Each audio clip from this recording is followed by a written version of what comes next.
Hello friends, welcome back to my channel.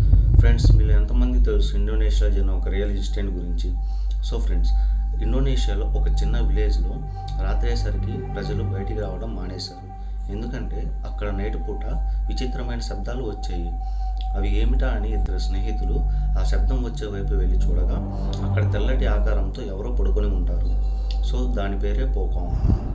అంటే తెల్లటి వస్త్రంతో ఒక మనిషిని ఎలా చుట్టేస్తామో అలా ఒక మనిషి అర్ధరాత్రి అక్కడ పడుకుని ఉంటాడు. పచ్చని కళ్ళతో ఆ ఇద్దరు స్నేహితులు ఆ పోకాంగ్ని చూస్తారు.